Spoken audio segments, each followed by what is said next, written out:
Hello, my name is Keita Takayama. I was born and raised in Tokyo, did all my education up to undergraduate in Japan, and then completed my postgraduate academic training in North America.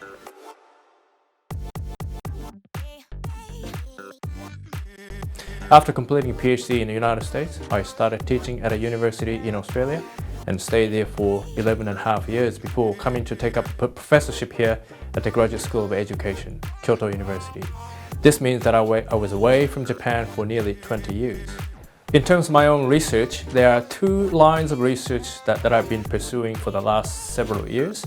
They are a globalization of education policy and the globalization of education knowledge and research. The first focus, the globalization of education policy, is to understand the changing nature of education policy context that is increasingly globalized today. It is often said that days are gone when education could be understood by looking at various factors that sit within the nation state. We now have to understand the roles of various international and transnational actors, including OECD, World Bank, UNESCO, and for-profit education businesses, and non-profit organizations and psychometric assessment experts, all of which operate transnationally, moving in and out of the national boundaries. But this doesn't mean at all that nation states have completely disappeared from education policy making either. So it is the complexities generated as a result of this global national interfaces that my research focuses.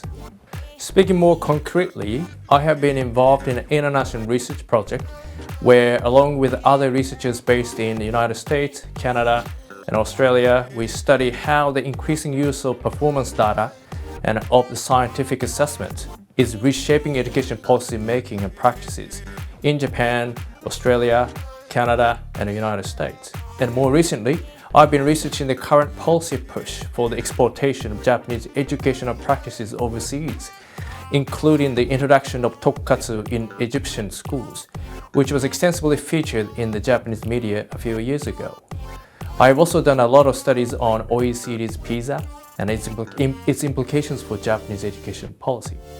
Now, moving on to the second focus of my research, globalization of education knowledge and research. This is where my experience of writing into the International Scholarship of Education is very relevant. As I write about Japanese education and publishing my writings in English, I have become increasingly aware of the limited international presence of Japanese education scholarship overseas, and this is because very few Japanese researchers write and publish in English. And this is quite understandable in that English is not widely used in Japan. So if you want to have your research influence education policy discussion in Japan, then it is best to write in Japanese, so that general public, policymakers, and other researchers can appreciate what you'd have to say. But the problem is that the research is also about contributing to the broader understanding of education that transcends national borders. As a researcher who seeks to investigate the truth, I use the term truth in a multiple sense here, truth of education and education matters, our intellectual work should not be constrained by the nationality. And we do have the obligation to be part of the international community of scholars and make contribution to that discussion. But doing so is a big challenge for many Japanese education scholars, not just in terms of the English language competency issues, but more importantly, due to the different norms and expectations about what counts as good research.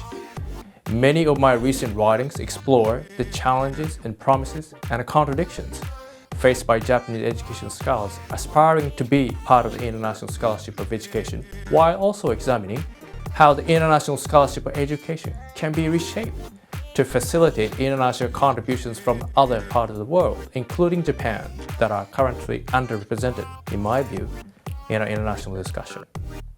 If you are interested in studying with me here at the Graduate School of Education, Kyoto University, either as an undergraduate or graduate student, domestic or international, I'd expect that you will be prepared to draw upon research literature both in English and Japanese, and possibly in another language if you are capable of speaking the third or the fourth language.